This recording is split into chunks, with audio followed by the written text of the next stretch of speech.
So Ready? Maggie? Okay. We are live on your channel. I am putting the link into the stream that didn't go live. Good. Thank you. Yep. All right. We're live on Twitch as well. Y'all. It's one of those days. It wouldn't be a write-a-thon thing if we didn't have tech gremlins on a daily freaking basis. All right. You know I'm not wrong. You know I'm not wrong. Nope. Not wrong. Okay. Oh my goodness. I apologize to everyone for my voice. I am having all the allergies. You're perfectly fine. You are on the East Coast, so I get it. All the allergies and so freaking much. How do you people breathe with all of this air pressing down on your lungs? So I was raised in the South, and I didn't have allergies till I moved to North Carolina. And we could literally walk outside and see the pollen flying from the trees in Alabama. Never had any allergies, never had anything. Come up here, and there's like certain shrubs that bloom up here in this climate, and every time. See, I grew up in Southeast Texas. We moved from Kansas to Southeast Texas, and you can ride in your car in pollen in the spring in Southeast Texas, and now I'm dying. So I knew I was going to die whenever I helped Dad during the summers because he was a logger, and every time he cut down pine trees, the yellow cloud would come. So you know what I'm talking about. Like walking outside, we had southern pines everywhere. Yeah. Long needle coastal pine. Yep. And that's what we had. I wasn't allergic. The big. I wasn't allergic until I had chemo, and then I was like all the allergic. Okay. So hi everyone. Welcome to Breaking the Block, where we have broken the internet. All right, I do see Dawn, and so hopefully everybody else will come on over. Dawn says, "Welcome to my daily life all year round. I'm a bad asthmatic plus allergies." Exactly.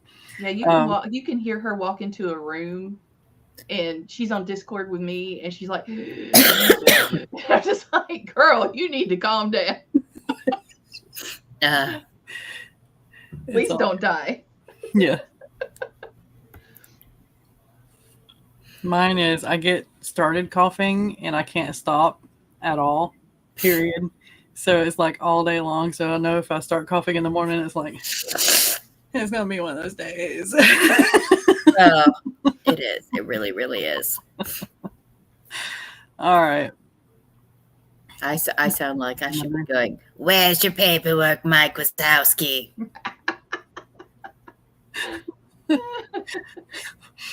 My sister, she completely loses her voice. Like, she starts sounding like Minnie Mouse, and then it's just gone. And I'm like, holy cow, okay.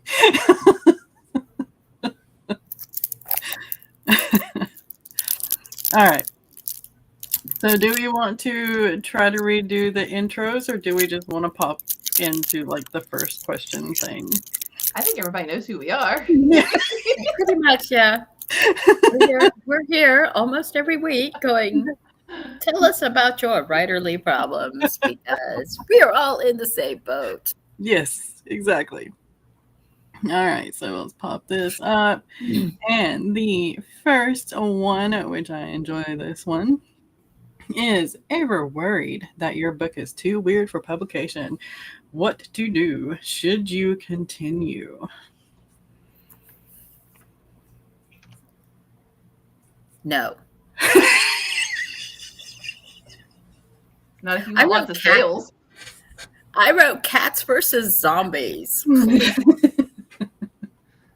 Although there are some parts of Were Cow and Wolf that I pulled out because, like, the Were Chihuahuas, I had to pull that out. That was going to get me canceled. Look, I want those as side stories at least, please. Yeah. I am the weirdo that will buy that. And my friend who is really, really, really into zombies loved your book. So Oh, thank you. I'm she glad was they just liked like, it. oh, this is so cool. I did. We were talking about it earlier in someone else's stream, the Cottage Goth library, Mm-hmm. and I was like, I hate zombies. I hate zombie tropes. I hate the fact that they partially decay and then they pop back out. Is why do you only half decay? You get bit, you immediately half decay, and then you stop decaying. I'm sorry, but anyone who's been in the South knows that when something dies in days, it is literally goo and bones. And the smell. Nobody ever talks about the smell. And it's like, Unless the bullshit gets there first. Yeah. Because then it'll be And picked clean bone. that's why when I did mine, I did the zombies didn't decay, and that was part of how horrifying it was, is because they were all perfectly preserved. mm. That's the reason why I liked what was it, Axe Murder? No. It was a comedy back in like the 80s where the wives kill each other, but they take a potion. Death For the Becomes wife. Her. Yeah, Death Becomes Her. that one. I really liked that one because they didn't decay. They just kind of cracked a little bit. And I really liked how it progressively got worse. Goldie Hawn looking at you from behind. Yes. That was, I think that was the cover, actually. Yeah. We've also got a Rita and a Sky. And Dawn says, if we were worried about that, we would never publish. Yes, this. I don't know. Yeah, There's been lots of weird stories that have gotten published, even traditionally, that you know, now we don't even think of it as weird, but back in when it was done, Well, you know, Metamorphosis by Kafka. good Lord, I hated that. Yeah. I was like, you sure are taking a long time for a man to turn into a roach, man. I mean, come on. The commentary, though, I think in one place was like, hey, don't crap on your own creative writing, because you just need to remember that there's a movie series out there about sharks in a tornado. Yeah. The whole Sharknado, yeah. Yeah. And as my husband would like to put it, there is a book or comic or something about closet plungers. Do with that as you will. I'm not going to go into that, but yeah, closet plungers. Yeah, it's the thing is you have to understand that not everybody's filter is going to be the same as yours, and there are always people out there that are going to get offended. There's always people out there that if they read something wrong, then they're going to try to get you canceled, because that's unfortunately where we live in as a society right now. Is cancel culture I mean, even though they're canceling cancel culture allegedly, it's still a huge thing. And I mean, it used to be there was room for like really blatant satire. I mean, George Carlin's whole career was social commentary and satire. Right. And if he tried to tour now, I grew up with well, I mean, besides George Carlin, I didn't grow up with George Carlin. He was already the penultimate thing when I was growing up. But let me think. So Carlos Mencia, and he made his money with comedy based on making fun of generalizations and things like that. Yeah. So generalizations about people, like, you know, races or cultures and things like that. And so to come from that point to the point now where, you know, if if anybody even takes you wrong in even a written post, which cannot express emotion very well compared to speaking, Mhm. Mhm. um, how people will take you wrong or immediately internalize something or feel like, oh, you're calling me out, how dare you, instead Mhm. of the entirety of Yeah. society. um, yeah, it people really have gotten to where they've allowed the chip on their shoulder to be very sensitive. Mhm. So just keep that in mind if you're going to write something that's off the wall and different than anybody else. And keep in mind that some people really are selfish about what they like and what they feel is, you know, their thing. And if you do any changes to that at all, um, you might wind up with some bad reviews. You might wind up with some people getting ticked off at you and saying, "Hey, you shouldn't read this author." Just be ready with the thick skin, I guess is what I'm trying to say. If you're Yeah. doing something weird, so to speak. And realize that reader entitlement is now a real thing. Yeah. I mean, it's not just the banned book culture that has like ebbed into everything. It is the this is my trope. This is how I want my trope. And if you don't write my trope my way, me and my 500 online friends are all going to go onto Amazon and Goodreads and one star your book, even though 499 of them did not read the book. They take it personally sometimes. So hopefully you don't run into any of that. Yeah.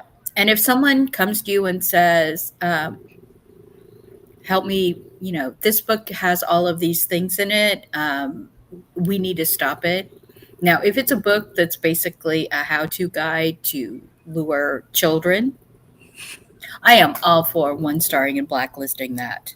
Oh yeah. Oh, But if it's a book on someone who has survived and overcome that and they're trying to share their own story, if they're trying to share their story for dealing with racism or addiction or trauma, and someone is trying to say that it's a how to guide to get away with doing these things, please check into it first mhm. because the fact that they are trying to ban like Harriet Tubman's autobiography, Yeah. they're trying to ban the Diary of Anne Frank. Mhm. You know, it's yeah. So please, if you get asked to help block a book or ban a book, do your due diligence more than just looking up a Google list or chatting with your friends. Actually, look into the subject, look into the book because people get offended by many things. And also, if you're a writer, like there's a section in Wolf and Werecow that I'm leaving out because I know some people, actually, there's like 3 sections that I'm leaving out because I know people will be offended. They will find a reason to be offended. Gotcha. Well, and things like that, that's like what Sky says. That's one of the things I love about indie publishing is Mhm. you can get away with a lot more that is kind of off the mainstream.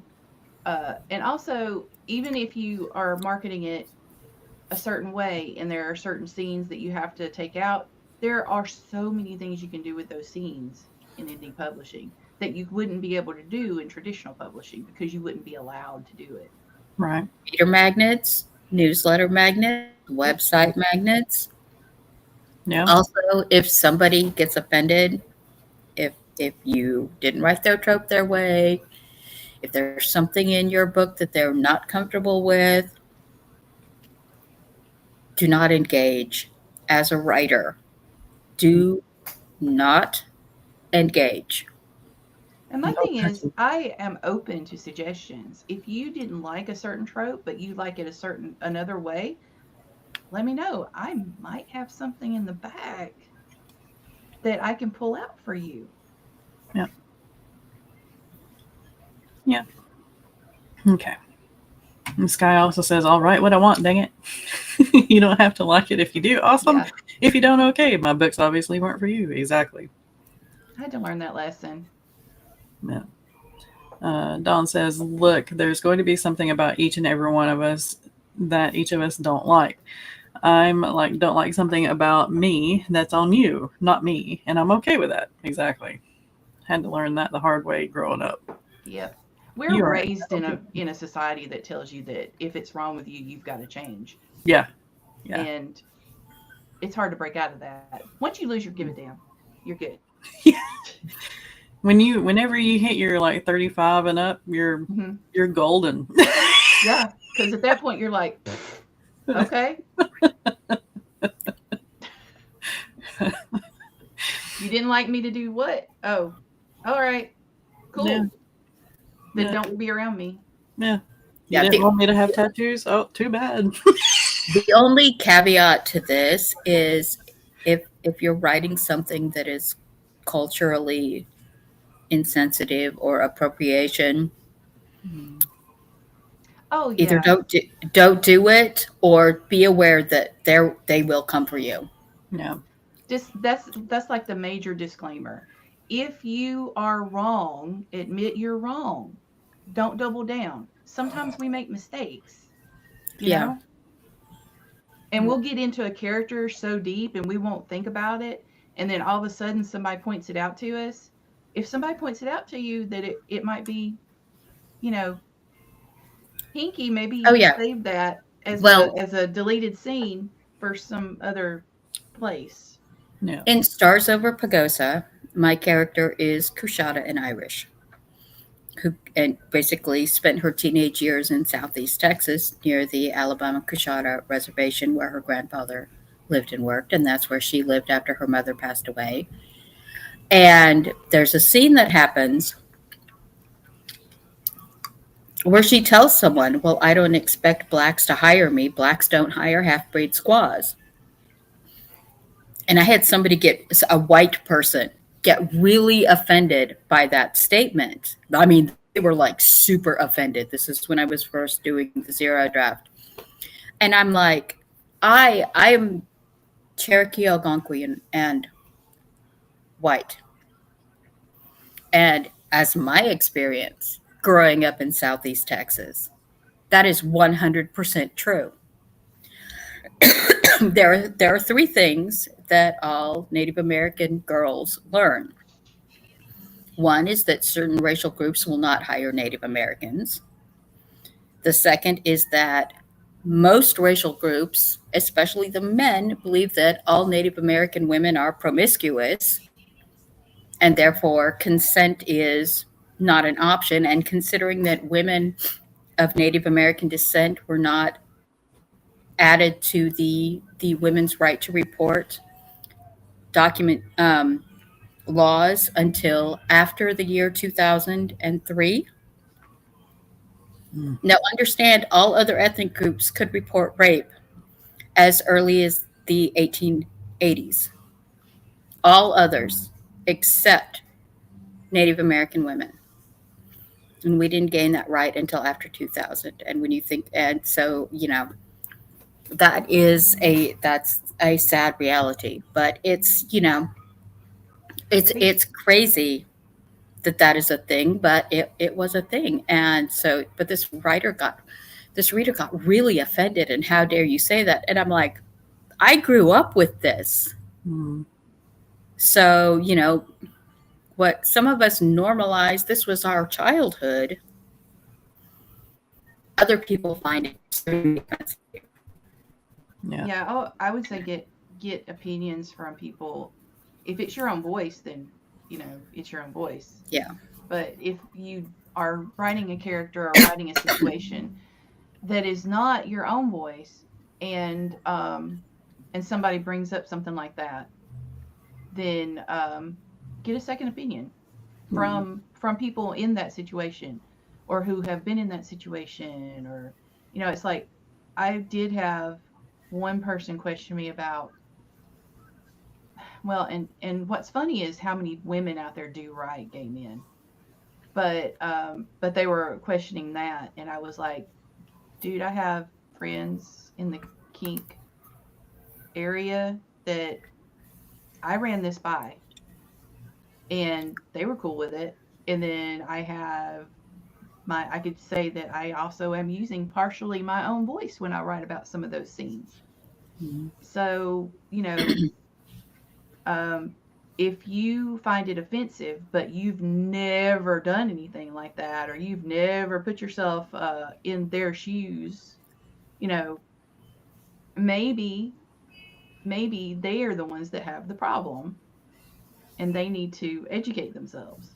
Yeah. So yeah, it's a balance. I didn't think that this question was going to get as in depth. Yeah. But it is a balance to be had.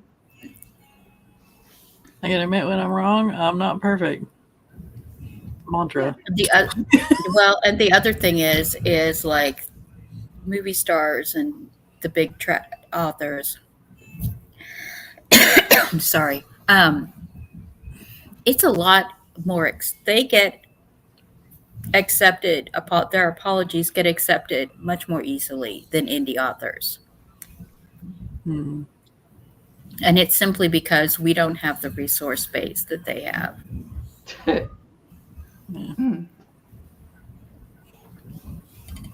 Email. My husband's addition to the conversation. Yeah, Dawn, mine too. Mine too. Yeah. Yeah. Reality, both the present and history are offensive. Some people are just they don't want to admit history. Mm-hmm. So yeah. No, grammar isn't offensive. Because only AI uses ellipses and M dashes. Sorry. that's another soapbox. Yeah. You can have my ellipses and M dashes when you pry them from my cold dead hands. Mel says, I do not worry that my books are too weird, but I know that because I write LGBTQ plus fiction, I can never have them in libraries. I would love to have my books in local library, but that will never happen. Yeah, at least right now. Yeah. There are a few libraries. I think it's the Asheville. One of the Asheville libraries they welcome LGBTQ plus, and they advertise it. But yeah, most of them are. Pikes Peak Library has had an issue because they have an LGBTQ plus section, and fortunately, one of the less tolerant churches was checking out the books and then reporting them lost or stolen. And they're happy to give money to replace these books. They just don't want them on the shelves. And they're also happy to take the books, cut the inside out of the books, and glue a different book inside of it and return it to the library. I heard about people doing that they were actually taking like sections of the Bible and replacing the insides of books with those. And I'm like, come on. Y'all have too much time on your hands. Yes, doing that. you do. We are fighting the wrong fight here. Come on. There is I guarantee you there are people who need food that you can help with those hands. Exactly. Yeah. If you weren't paying the utility bill on your multi-million-dollar church and media system, think of how many more people you could feed. Mm-hmm. And that's another soapbox. Yes. I can definitely get into. Yeah, we're not going to get on that soapbox today. I like this. My library board members work on 6-year terms, so we get the vote changed every so often. I'm not wearing boots. Y'all talking too much? I like that. Yeah, but no, just if you're writing something and you yourself are worried it's too weird, talk to somebody else about it. Yeah. Get a second opinion. Yeah. That's what beta readers are for. Did it make you happy to write it? Did it make you happy? Were you happy when you were writing it? Yay for you. Good job. Publish it. It's fine. Like I've got one scene in all of my books that I question myself on. And so far nobody said you need to not have this scene in here. This is too far. So I'm like, okay, well, I just want to be sure. Yeah. If I feel it's too weird, I should probably hide it. Yeah. Yeah. I can see that. Yeah, if those of us who don't give a shit anymore think it's too weird, then maybe it's too weird. Hey, there is a truth in the world is that, and this was in Steamer's Tea, is there's a fetish for every kink and a kink for every fetish, and they all pay really well. Yep. Mm-hmm. Yeah. Isn't weird par for the course? I have yet to meet a single normal author. Yeah. I'm normal adjacent. Even cozy writers are not normal. I'm telling you right now, don't let them fool you, okay? I remember meeting one, and I'm not going to call anybody out here. I remember meeting one chick, and I knew her before I knew she was an author. And I was like, oh, cool, let me find their books. So I look up the books, and I'm like, you've got to be kidding me. It was cozy mystery books. And I'm like, you did that? Because yeah. And this all day long, I used to say this because people would ask me what I was thinking, and I'm like, you really don't want to know. There's a reason that the question, are you absolutely sure you want my opinion? Is a thing. Yeah. Do you want my opinion, or do you want me to tell you your opinion in different words? Yeah. I'm not sure weird is bad. If there's something that crosses moral lines, then sensitivity readers or just being very, very sure you hit your target audience are options. Yeah. Yeah.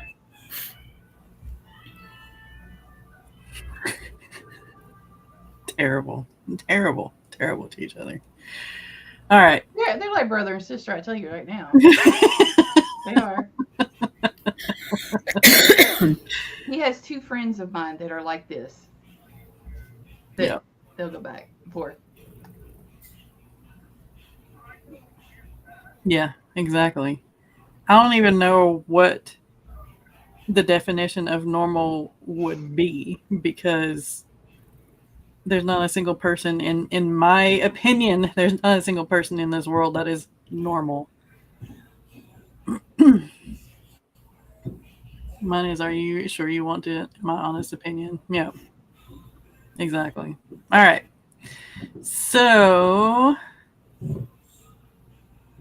I'm going to go to the last question because it kind of fits in with this, and then we'll go back up to villains. How do you know you are overanalyzing everything? For some people, going into character analysis works. For others, they just write what feels natural. Can either way go to extremes. There we go.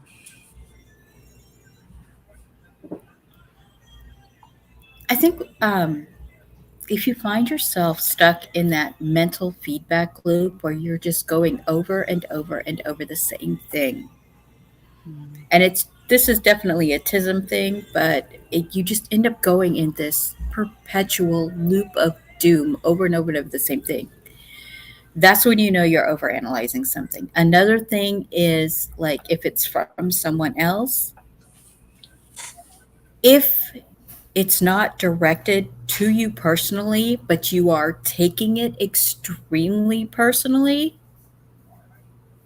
and just picking it apart about how yeah, then you're overanalyzing it.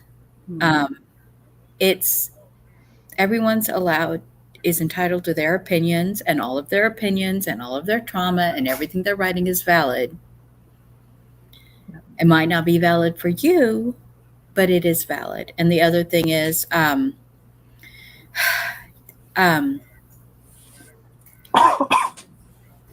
so many feel entitled to be offended, if that makes sense, that they will just look for a reason.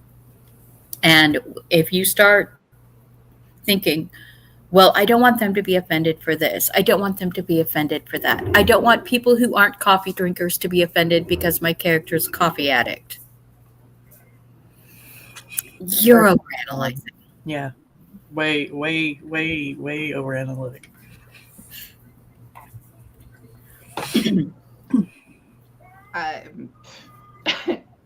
What she said for one thing.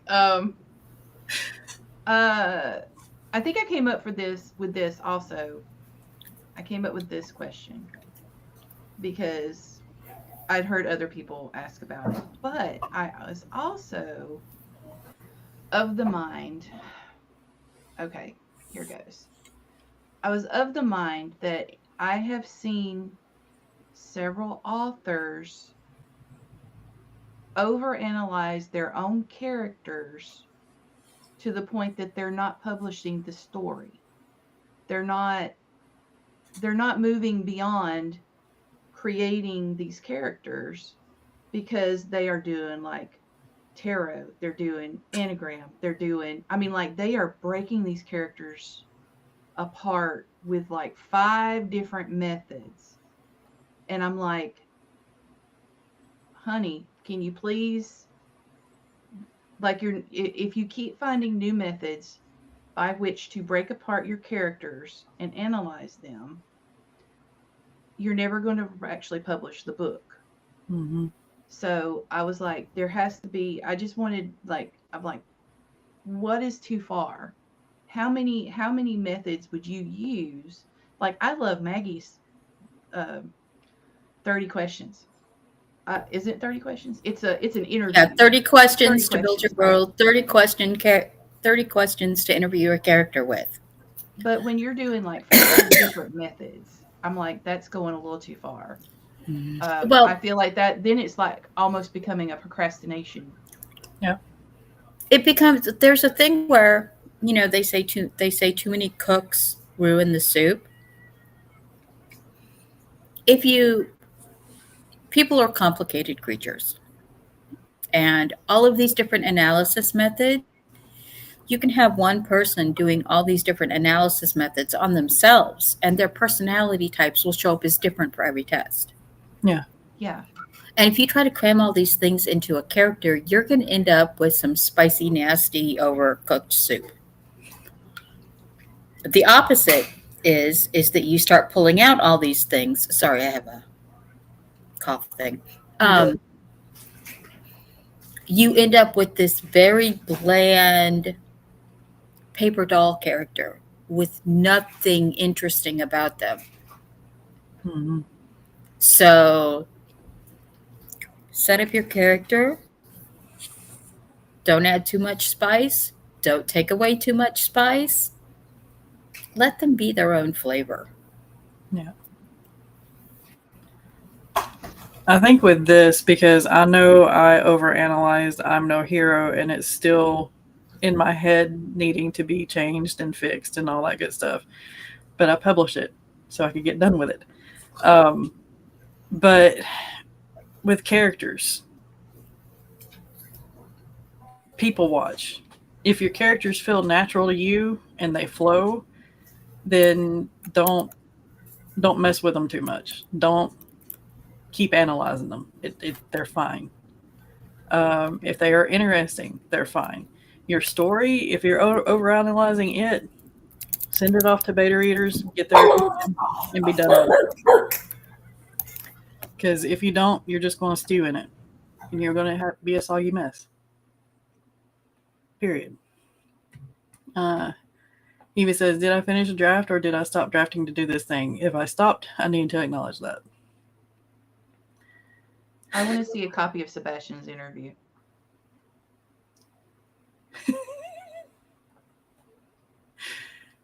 I can be called out and grow, or they can find a new reality. Either way, that's what art is all about. The first book has probably stressed me out more over this, but at this point, I'm like, we correct what we need to, and we write it for what we like. Yep. I like this. I'm a coffee addict too.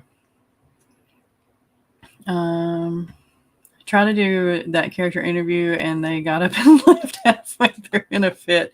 I have no idea what I said that made them do that. Yeah. So I'm a pantser for the most part, and I don't know much about my characters until I write it. Yeah. So just like y'all can guess my zodiac generation, placement, child order, first child only, etc., you can do the same for my characters. Dawn says, I interview my characters, but it always turns out perverted and kinky for some reason. Well, look at your characters. Yeah. I can make that happen in an interview with Sebastian. Yep. There you go. There is the link to the 30 questions. There you go. I shared the link. So, yeah. It's fun. I love it. So I just, I think that was part of the reason. It was like there was two levels to that question. Those questions. Was the fact that it's like some people, once they get into it, they're then overanalyzing and second guessing themselves about their characters, and then also that from the very beginning, I'm a pantser. I've promised myself I'm going to outline my next book, y'all. But bless me, I don't know if I'm going to do it. I can't. I'm going to try. Don't get in the trap. Don't do it. Well, the problem is if you overdo your outline, then the story's already told. Writer brain says you already told the story. We don't need to write it again. Yeah. So that's why I always tell people, because I'm a planter, I always tell people, leave gaps in your story that says write some scene here, and just leave a gap. And that way you still get that pantser thing to scratch that little itchy part of your brain. And that's why I have such a hard time writing story Bibles. I just wind up taking like copy and paste the facts as I wrote it, about a character on another Google Doc. Otherwise, I wouldn't know half of what's going on with the character from the past once I start writing them in the present. So, plus we started our prequels after we started our novels. So we were leaving it very vague, I guess. And so when I see other authors analyzing their characters so deeply, I'm like, am I doing it wrong? What? I don't think so. No. I have to go back to like the first book that I've written with that character and check the eye color, because I don't remember what eye color I gave them. Or poor Lagros has gone through like three eye colors, I swear. Yeah. So yeah, it's fine. We're fine. but eye color is not the specific drawing factor for him as it is for Jean-Michel. So Yeah. Yeah. All right. So. Yeah, we do it in reverse. Hey, I go forwards and backwards, so that's why Relic of Time Wars has a 50,000 word world building document. Oh, that's a good question. Yeah. I'm waiting for it to pop up. There we go. All right. When planning your story, do you map out emotional waypoints in your stories to move character development forward? Yes. I also write all of their deaths when they do their character development, so Yeah. Nobody gets plot armor with this writer. No, not at first. Like I said, we actually, me and multiple co-writers, we pants it, and then I go back if only if I get stuck. If I get stuck, I'll pull out my plotting tool and I'll be like, so where are we in the story? And I'll put, sticky notes for the scenes. And then I'll be like, oh, see, that's what was missing. And usually, like, it's not that the plotters don't have it. Like, they've got good ideas. And that's the reason I use them. But, you know, at first I don't. And then I go back and I'm like, something's missing between this particular scene and this particular scene, and I don't know what it is. And then I'll go back and look at the plotter and go, oh, I bet if we stuck this kind of situation, a turn point here, that is specific to the antagonist or the protagonist, then and that helps me out. But yeah, I don't do it up front. Yeah, I can't. Me trying to build to a point, especially an emotional point, doesn't work. I will veer off to beyond left field if I try to map towards a point. So I only map forward or plot forward if I get stuck. That's it. See, I do that. I when I'm writing, I have places where I want certain feelings, but it's not until I go back for the first rewrite that I actually do the building arcs and stuff like that to create these emotional waves. Because, emotions oscillate and they move just like the surface of the ocean, and you have to wait for the wave to come in. Mm-hmm. And, like I'll write somebody having a very traumatic scene, but then I have to go back and backfill why this is traumatic for them. Yeah. Rita also discovers characters as she writes them. Don't interview at all. Eva says same.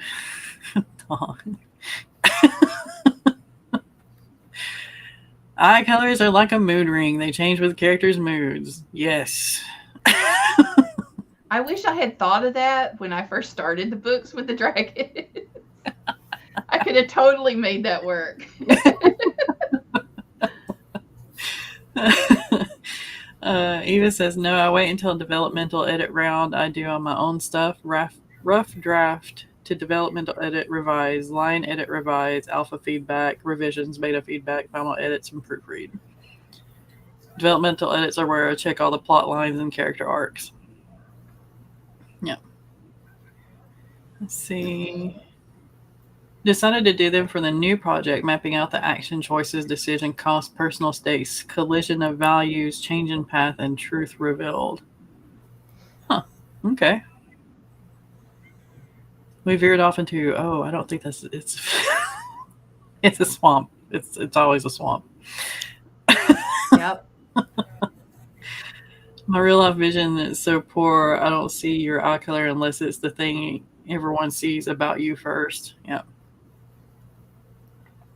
Yeah, I read a book once, and the characters' eye color and hair color literally changed every other chapter.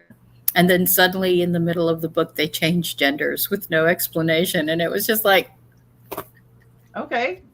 is the writer even aware of I don't know. Yeah, and there was no explanation why the main character was suddenly the opposite gender. There were just none. They just were suddenly a boy, and I was like, yeah. Wait, what? No, go back 2 chapters. Yeah, no, it's a girl, and now it's a boy.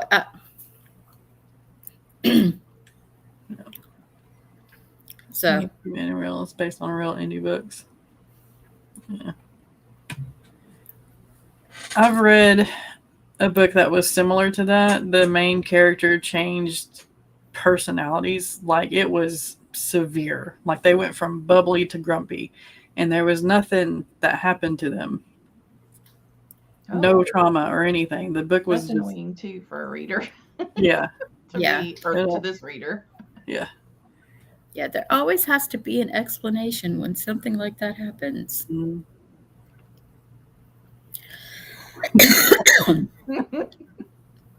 The number of authors who cannot and do not and will not read their own book all the way through is high. Yeah.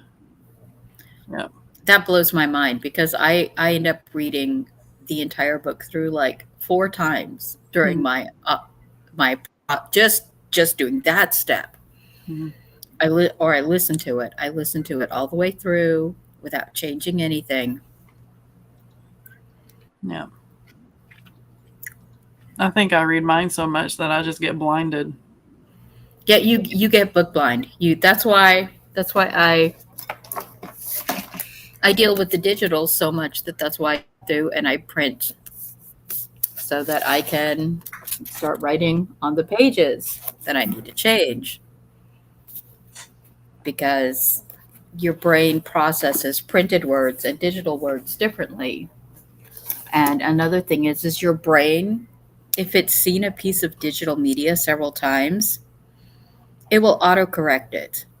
So even if that media changes, your brain does not recognize the change. And they've actually, the CIA has actually done like paid for psychological experiments on this, where they show people a piece of digital media that they've seen dozens of times. They know what this is, and they have no idea. I think your brain just starts scanning it. Like you can't help it. Your brain just starts scanning, and it's like you're reading it, yes, but you're not looking at the details anymore. Yeah. Which is why I tell people when you're doing your outlines, your chapter outlines, go through the book backwards. Last chapter to first chapter, because it forces you to look at the progression of events in a different way. Can I read it? Yeah. There once was a guy named Bob. Bob liked his job and had a nice life. Bob once ate a new food he never had and loved it. Bob met a person and fell in love. The end. But the MC is named Dave.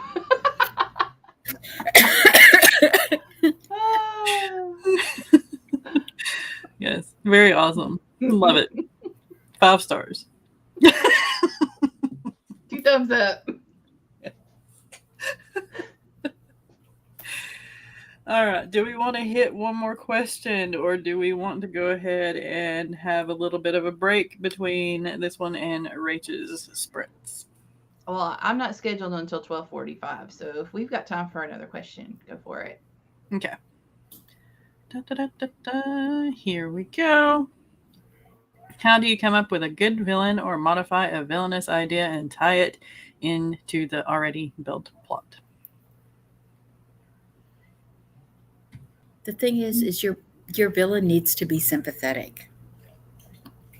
There needs to be something about your villain that, while you hate your villain, that is somewhat appealing about the villain.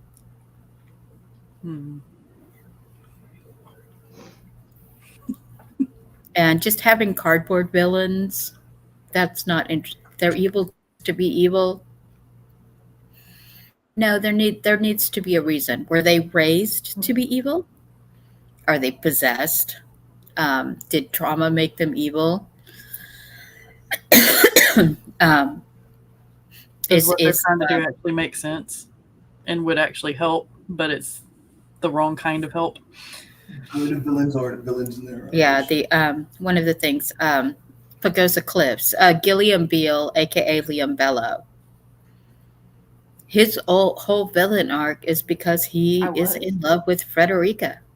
He wants to give Frederica the thing he feels like he cost her and make up for the trauma that they suffered. And he's got that spoiled rich boy entitlement that becomes something completely homicidal And so, yeah, the number of people that want Liam and Frederica's story blows my mind. This is a no, hands down, no. Having written a character, I was, but like most characters, they get to a point where they have a choice. Skinner, and he doesn't have the redemption anymore. I could see the place where he turned from being someone that could possibly be redeemable and made those choices that, yeah. But it's just like Magneto.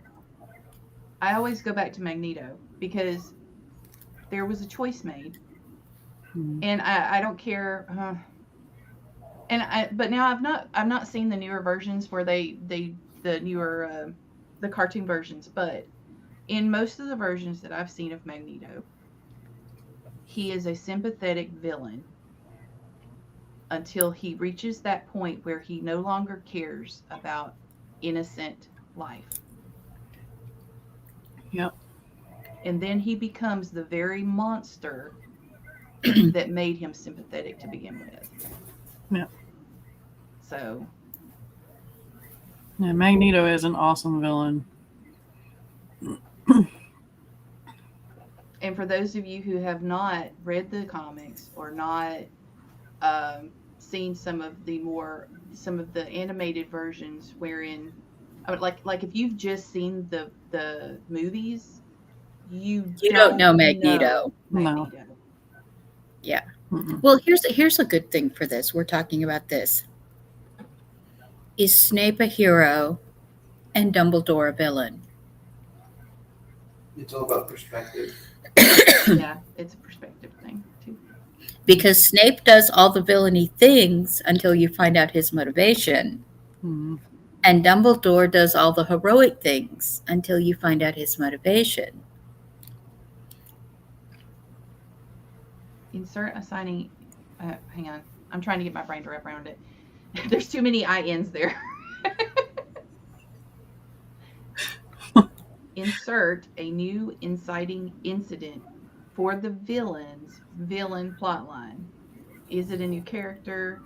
Is it a new plotline for an established character? It's, for me, and the reason I was asking everybody's opinion is this is a plotline that is already established. It was mainly paranormal romance or fantasy romance because it's set in the fantasy side of the world, but they do have antagonists, but we never actually looped those in the last month.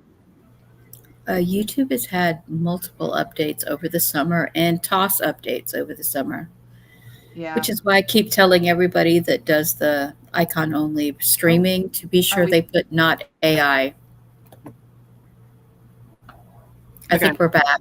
Yep, we are. Okay, cool. Where were we? Okay. So what we were saying about villains is go ahead and give them the main character treatment because their stories are valid. And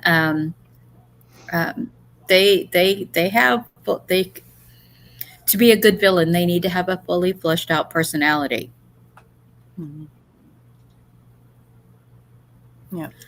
They need to be realistic. Except for this one. This one, yeah.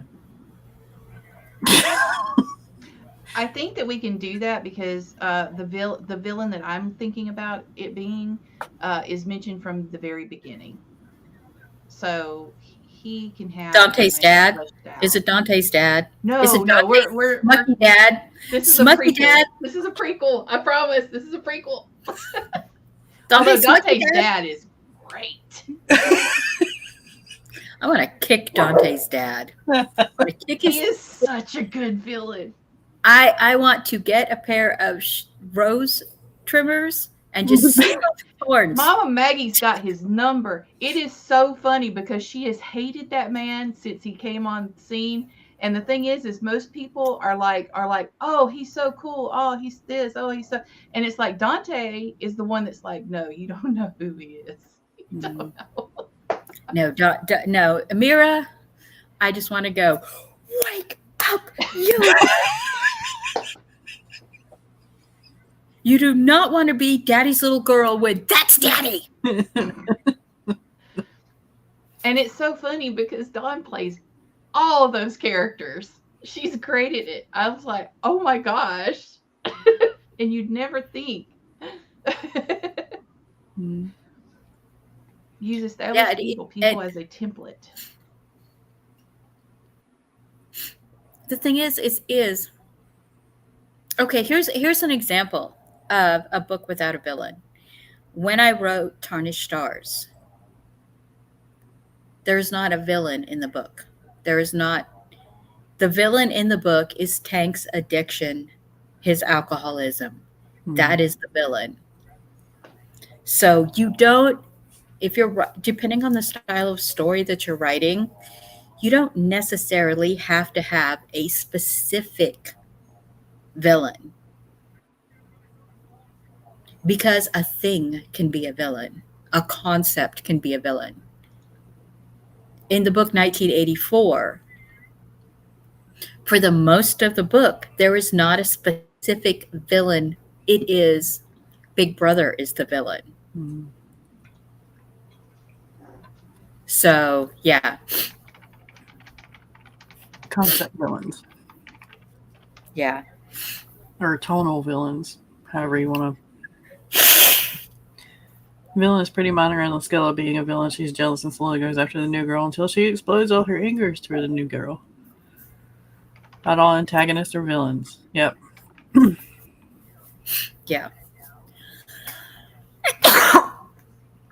I'd say if you have an entire plot line without the main world's villains and need to loop the things together, that's a good cliffhanger for a pilot episode. I like that. Let's see. Book one of a series. The villain has hit the podcast. Hear the Jeopardy thing. We'll blame it on Skinner.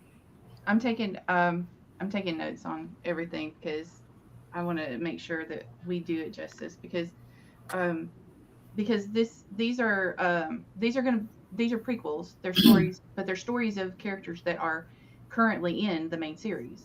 And so I want to make sure that their stories get told correctly. And both Dawn and I love these characters, so we're hoping that that's how it works out. We have a villain, sort of. The other characters, they don't. It's more like what Mama Maggie was talking about with alcoholism. The antagonist is kind of what's going on in their lives.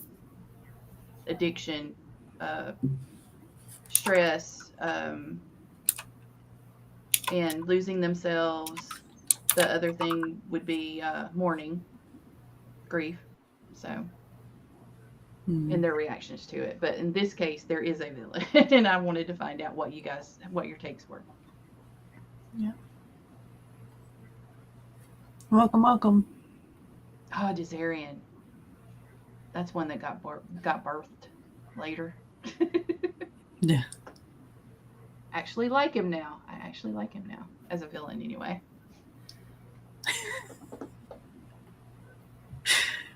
All right. Let's see. And let's go ahead and do this one. How do you make a villain less watered down? So many villains seem almost justified in their evil, or they get a redemption arc these days. How do you keep them from going in that direction? No comment. Make it their choice. I mean, they have free will too. Yeah. They, and it, like in the middle of Relic of Time Wars, in the middle of the series, I have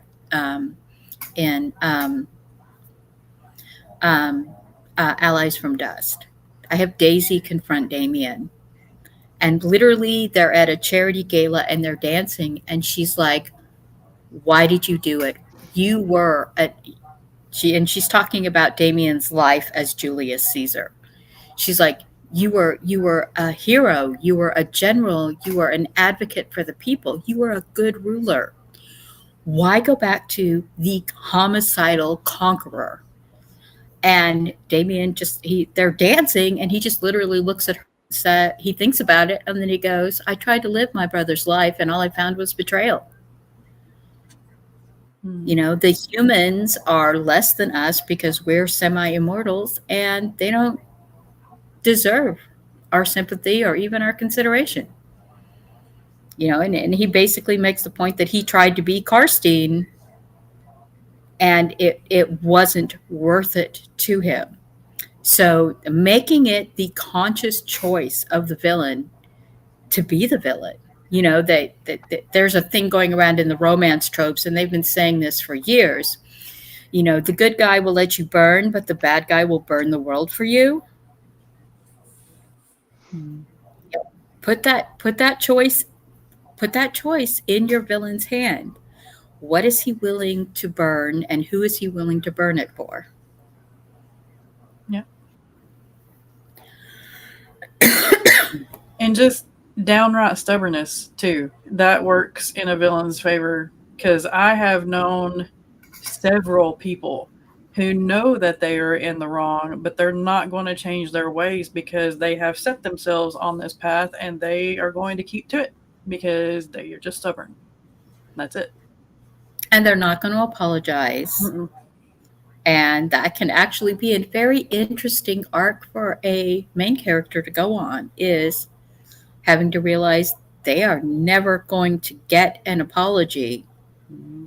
And if they're going to heal from whatever they went through, they're going to have to accept that they're never going to get the apology. They're never going to get that recognition of trauma caused. Yeah. And, there are personality types that are like, if you're hurt by this, then you chose to be hurt, and it's not my fault. You felt traumatized. Yeah. I think we did that with Desarian and Oberon. We tried to explore different methods. We do have villains that are redeemable, and we do have villains that were never meant to be redeemable in our books. And we tried to make them, or at least Skinner at one time, trying to make him justified in what he was doing, even if it was overkill.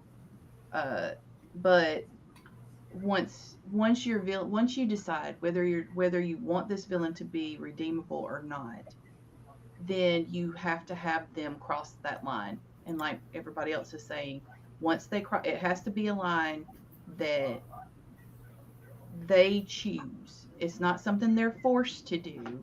Mm-hmm. It's not something they do to save somebody else. They make the choice to do evil for evil's sake. Just because they're being selfish, or they look down on other people or something. But it can't be altruistic at all. Yeah. And that's when you take your character from being possibly redeemable into the territory of, this is a real villain. Yeah.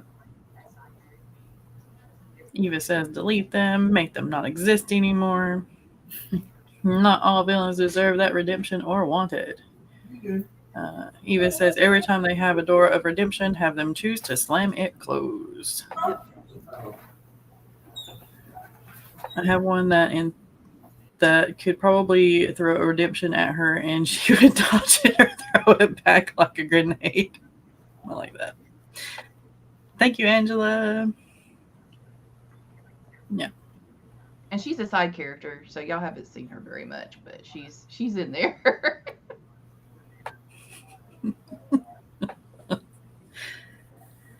Oh, goodness.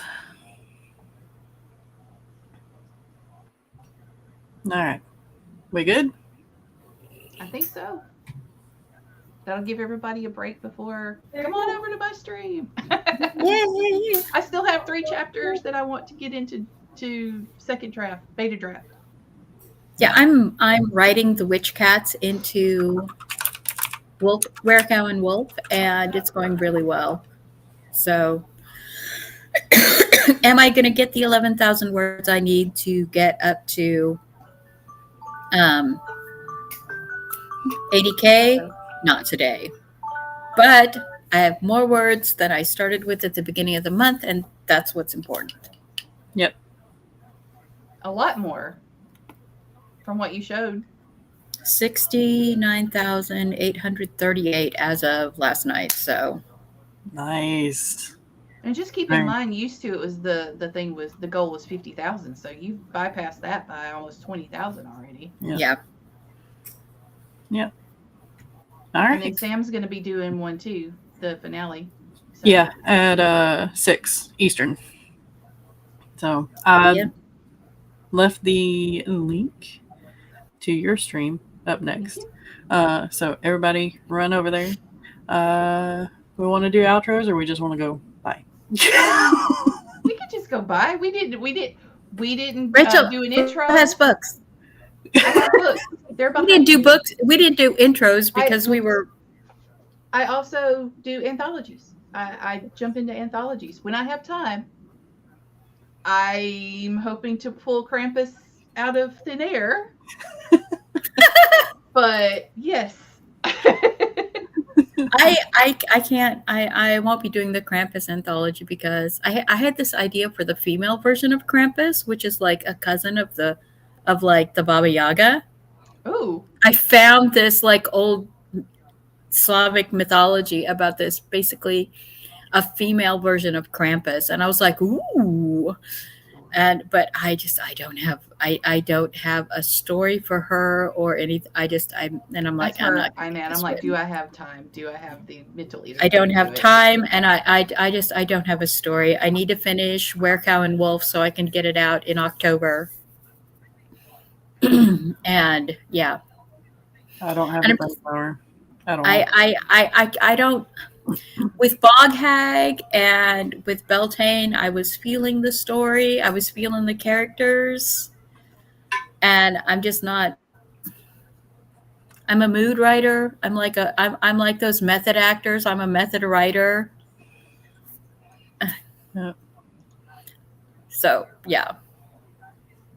Okay. All right.